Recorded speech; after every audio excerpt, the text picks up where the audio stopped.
Eu tenho aqui um e-mail que já tinha me chegado há mais tempo, que eu gostaria de lê-lo. É um e-mail que trata da questão da depressão e eu achei interessante a abordagem que ela fez. Ela me diz assim: Padre Fábio, eu espero não ser inconveniente com essa minha mensagem. Tenho um grande respeito pelo seu trabalho e vejo que muitas vezes suas falas são mal interpretadas. Mas tenho ficado um pouco incomodada a ver o senhor falar sobre depressão. Pelo que eu pude entender, o senhor em nenhum momento trata a depressão com pouco caso.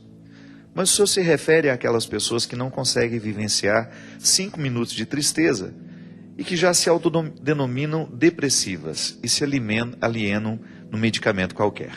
Aquelas que não querem enxergar que a realidade é dura e que é preciso lutar todos os dias, que querem apenas a facilidade em seu caminho. Mas mesmo assim, padre, não sei por que ainda me incomoda a sua fala. O senhor não tem nada a ver com isso, eu sei. Mas eu gostaria de ver o senhor falando àqueles que realmente sofrem com depressão. E aos familiares e amigos. Porque é tão triste ver quem a gente ama sofrer e não poder fazer nada. Como o senhor disse esses dias no Twitter, por mais que sejamos solidários, não é possível arrancar a dor de quem amamos. Sou da Arquidiocese de São Paulo, região episcopal Brasilândia, e talvez o senhor tenha ouvido falar daquele padre que foi encontrado morto aí, em São Bento do Sapucaí. Ele trabalhava numa paróquia aqui perto e também sofria de depressão.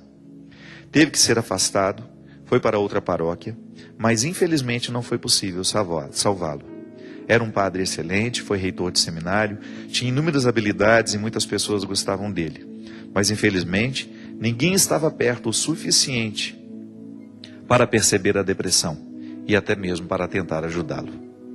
Quando ele morreu, muitos amigos que estavam afastados não se conformavam que uma pessoa outrora tão alegre como ele estivesse com depressão. Então eu fiquei pensando nisso. Por que a gente se distancia tanto das pessoas que nós amamos? Por que não reservamos um tempo para realmente olhar aqueles que amamos, olhá-los devagar, para conseguirmos perceber se algo está errado antes que seja tarde demais? E por outro lado, por que tantas vezes a gente se fecha em nossos problemas, em vez de partilhá-los com alguém, com os nossos amigos, pelo medo da incompreensão? Por que não reconhecemos que precisamos de ajuda? Que orgulho é esse? E é nesse ponto que me incomoda um pouco a fala do Senhor. Eu sei, repito, que em nenhum momento o Senhor se refere àqueles que estão realmente com depressão, quando fala que a pessoa fica 2 dias triste e já corre para tomar remédio. Mas acho que essa fala pode levar alguém realmente deprimido a postergar a busca de auxílio, com a desculpa de que é só a tristeza normal da vida. Falo isso, padre, porque tenho depressão e levei mais de 1 ano até procurar ajuda. Eu só fui ao médico quando percebi que não conseguiria mais prosseguir sozinha. Tinha muita relutância em utilizar um medicamento psiquiátrico. Por isso acho que seria muito importante o senhor fazer um alerta, para que as pessoas devem sim procurar ajuda psicológica, falar com os amigos e mostrar que não é vergonhoso a gente assumir ter depressão. Acredito que isso possa ajudar muitas pessoas. O senhor tem o dom de transformar palavra em poesia e saberia abordar o assunto de forma adequada. É muito triste ver pessoas qualificadas, capacitadas, que perecem por terem se mantido fechadas em concha nos seus problemas sem recorrer a qualquer tipo de ajuda. A depressão é um momento delicado, de vazio, de desesperança. Por favor, padre, diga algumas palavras sobre isso. É muito triste ver alguém ser tolhido pela depressão. E eu gostaria de poder ajudar. Fique com Deus, a quem eu agradeço a Deus pelo seu ministério, Gláucia Brito. Muito obrigado, Gláucia. A gente sempre fala da depressão aqui, e você tem razão, às vezes a gente pode esquecer de prolongar um pouco, né? de desdobrar, como eu gosto de dizer, a reflexão. Uma coisa é fato. A gente não pode considerar a tristeza, toda a tristeza, como depressão. Não, a tristeza é um fato normativo. Isso é norma. Nós nos entristecemos. Nos entristecemos porque temos motivos para isso. Ou até arrumamos motivo, né? Às vezes um motivo pequenininho, a gente estende aquilo e vai alimentando. A tristeza faz parte, a gente se decepciona, é natural que isso aconteça. Nós somos humanos. Nós não somos máquinas. E a depressão é uma tristeza que não passa. É uma tristeza sem motivo, muitas vezes. Quando nós identificamos que nós estamos estendendo demais um tempo de sofrimento, já é um sinal de alerta. Então, se você percebe que tem um familiar em casa, que depois da perda de um familiar, perda de um emprego, depois de uma traição, são situações graves, né? Que acontecem e que retiram o nosso prumo. Por exemplo, outro dia eu acompanhei uma situação de uma moça que perdeu o namorado. E se você visse aquela moça na primeira semana, você falava, vai morrer. Tanto que ela estava desolada. Ela não conseguia sair do quarto. Ela não conseguia abrir a janela do quarto. Então foi uma semana inteira, quase 10 dias, praticamente 10 dias, trancada dentro do quarto chorando. Então ali a gente já tinha motivo para pensar, está deprimida. E eu logo disse, não, isso não é uma depressão. Ela está chorando o que precisa ser chorado. Se depois de um tempo, se depois de um mês, 2, a gente sentir que ela não está reagindo, então sim é a hora de procurar um psicoterapeuta. Na hora do choro, a gente precisa procurar os amigos. Nós que somos amigos temos que chegar perto, que tentar quebrar aquela barreira, pedir o direito de conversar com ela, ainda que sejam 5 minutos, para a gente poder acompanhar de perto aquele sofrimento. Se depois a gente viu, e às vezes o nosso contexto de amizade já é o suficiente para nos fazer responder à vida, superando aquele momento difícil. Aliás, gente, eu fico pensando nisso. Amigo de verdade, como diz a música, né, do Milton Nascimento, amigo é o melhor lugar. Eu não tenho dúvida disso. Como é importante nessa vida de muitos conhecidos, porque nós temos muitos conhecidos, as redes sociais lhe colocam com acesso rápido às pessoas. Você fala, você escreve um e-mail, o outro te responde imediatamente. Mas a gente precisa saber diferenciar. O amigo a que eu estou me referindo é aquele a quem você divide a sua intimidade. Frequenta a sua casa, que conhece os seus outros amigos. Porque o conhecido, ele conhece uma fachada, ele tem uma visão de uma fachada, que nem sempre é a verdade. O conhecido, ele não tem acesso à sua verdade pessoal. Por mais que você queira mostrar a ele. Essa coisa de que a vida virtual proporciona intimidade, tudo bem, pode até haver uma exceção, mas eu não acredito nisso. Eu acredito na proximidade que pode até desencadear uma futura amizade, quando ali você decide que você vai estabelecer laços mais estreitos com aquela pessoa, ou que você vai visitá-la, ou é que ela vem lhe visitar. Como os grupos de peregrinação, né? Durante os anos que eu fiz peregrinação, muitos amigos saíram dessas viagens, porque eles continuavam os contatos deles através das redes sociais. Marcavam encontros, de repente um começou a visitar o outro, e ali muitas amizades verdadeiras nasceram. Então a gente precisa diferenciar. Quem são os amigos que nós podemos procurar no momento da nossa dor, no momento da nossa dificuldade? E o verdadeiro amigo é aquele que vem tentar quebrar esse casulo de uma dor temporária. Mas esse mesmo amigo é aquele que vai nos ajudar a entender quando é a hora de nós procurarmos uma ajuda terapêutica. Porque a tristeza, gente, a tristeza modifica o nosso comportamento. Uma pessoa que está triste, por exemplo, ela passa a comer menos ou mais, né? Mas aí vai comer o que não pode, né? Vai comer chocolate, vai comer doce, porque são alimentos muito típicos de quem está emocionalmente desequilibrado por causa do açúcar. O organismo não é bobo, não. Só que esse açúcar em exagero, ele provoca um efeito rebote, que é, o efeito fica pior que aquela causa inicial. Então é natural que num período de tristeza, a gente perca o ritmo de vida. A gente fica trancado dentro do quarto, é natural que aquele ambiente vai nos desfavorecer uma saúde física, química. E aí entra aquele processo químico da depressão, que é quando as suas taxas da alegria, que alegria é taxas, né? São hormônios. Não é por acaso a alegria. A alegria é fruto de hormônios.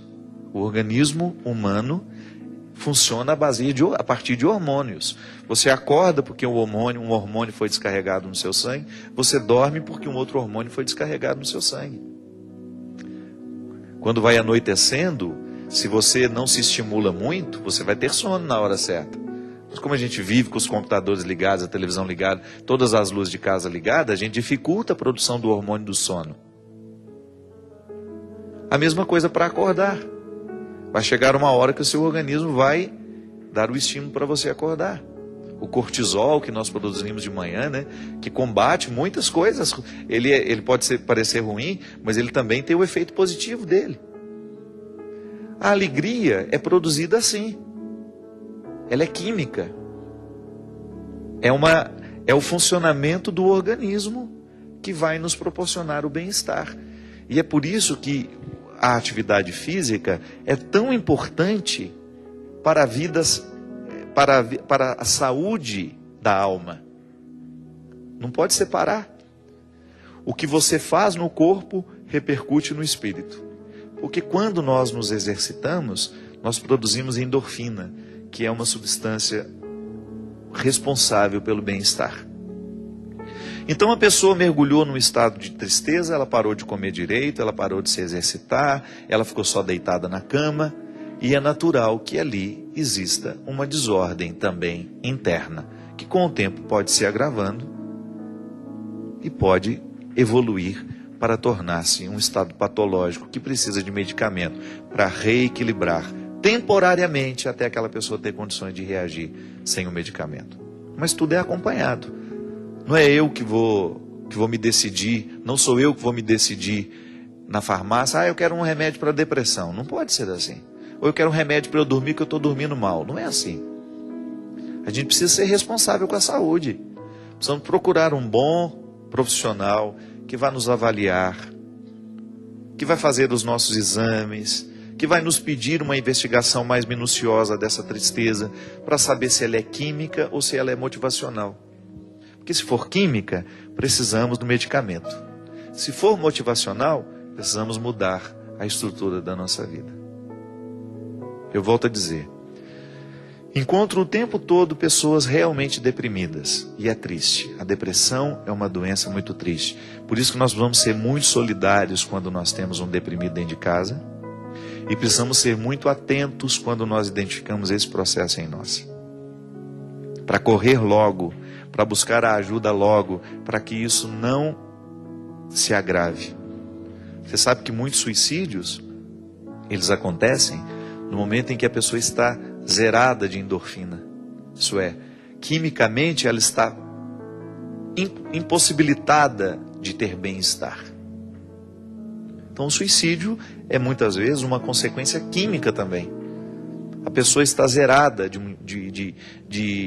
quimicamente falando, para poder enfrentar as dificuldades da vida. Minha gente, voltamos ao mesmo ponto. Nós não temos como evitar as tristezas, mas nós precisamos aprender a lidar com elas. Todo mundo tem motivo para se entristecer. Todo mundo tem motivo para se aborrecer.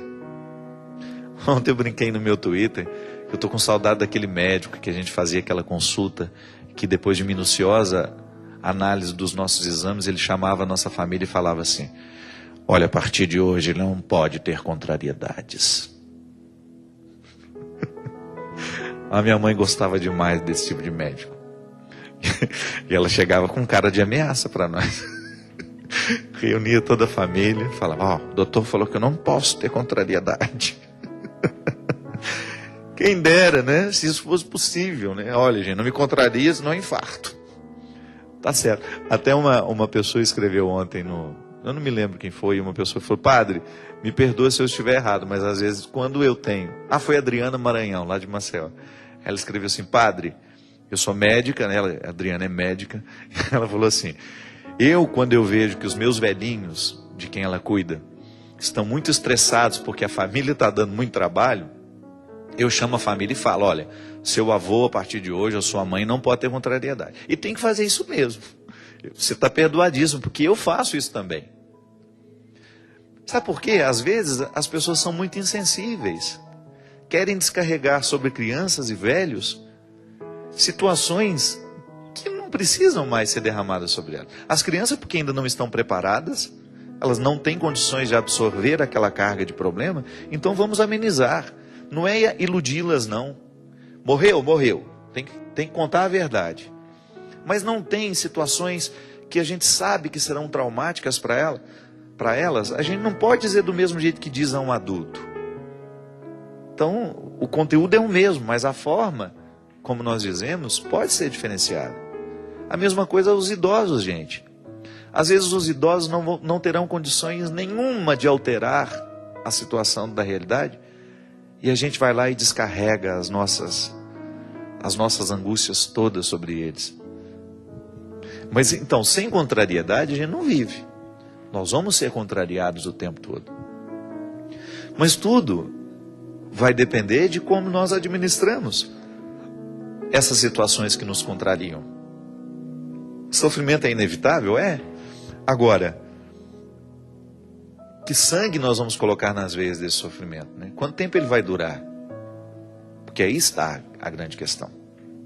Nós não podemos impedir que as tristezas e as dificuldades da vida nos atinjam.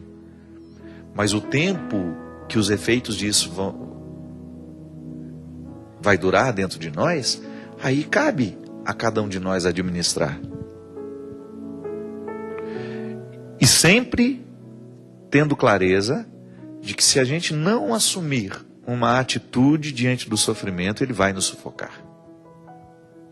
Por isso que é tão importante a gente saber trabalhar com essa clareza. Eu tenho de viver de um jeito que seja favorável à minha resiliência. Eu tenho que fortalecer. Lembra que a gente falava no início do programa? Que a resiliência é aquele movimento que uma garrafinha faz quando ela é colocada numa altitude, e depois quando ela volta, modificou a atmosfera. Ela fica toda amassadinha e depois ela volta ao normal. Pois é, nós precisamos favorecer essa nossa capacidade de resiliência. Como? Com o nosso estilo de vida. É por isso que conversão modifica o jeito como nós vivemos. Primeiro, o jeito como nós pensamos e, consequentemente, modifica o jeito como nós vivemos. O nosso processo religioso, a nossa experiência religiosa, ela tem de, o tempo todo, nos fazer pensar a maneira como nós vivemos. Porque senão, ela vai ser infértil na nossa vida. Eu escuto os evangelhos, eu participo dos ritos, eu rezo, mas tudo isso precisa mexer com o meu jeito de ser. Porque isso me fortalece.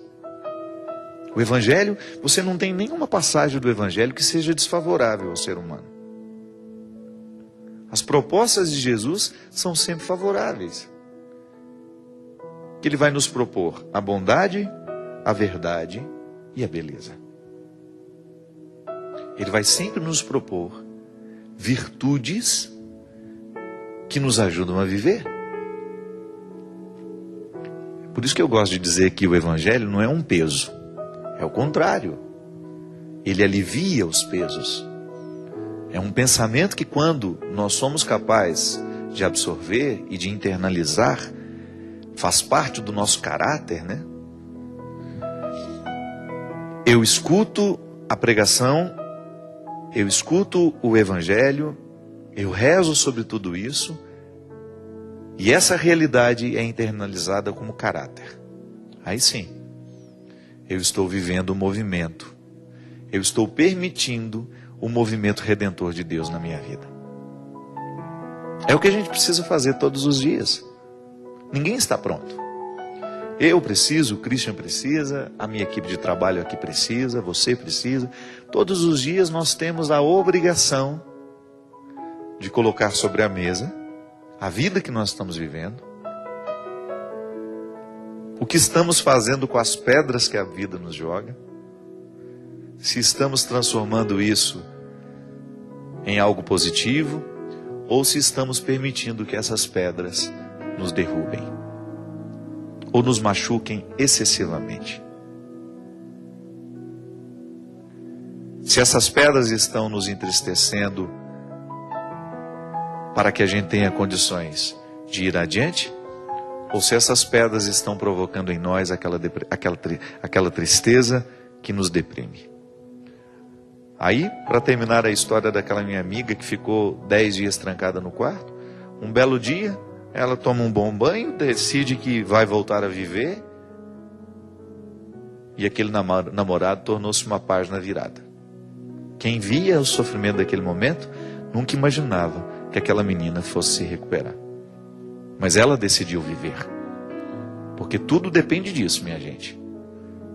Da nossa decisão. Se queremos viver ou se queremos morrer. A palavra nos diz: diante de ti ponho a vida e a morte. Mas tens que saber escolher. Se escolhe matar, também morrerás. Mas se deixas viver, também viverás. Escolha hoje a vida, que é muito mais interessante. Escolha hoje limpar o seu coração de todos os excessos. Escolha recolher as pedras que a vida lhe atirou e utilize todas essas pedras na construção de degraus que possam lhe ajudar a ir além. Obrigado pela sua companhia. Até quarta-feira, se Deus quiser. Derrame sobre você, sobre a sua vida, a bênção e a proteção do céu, do Deus Todo-Poderoso, Pai, Filho e Espírito Santo. Amém.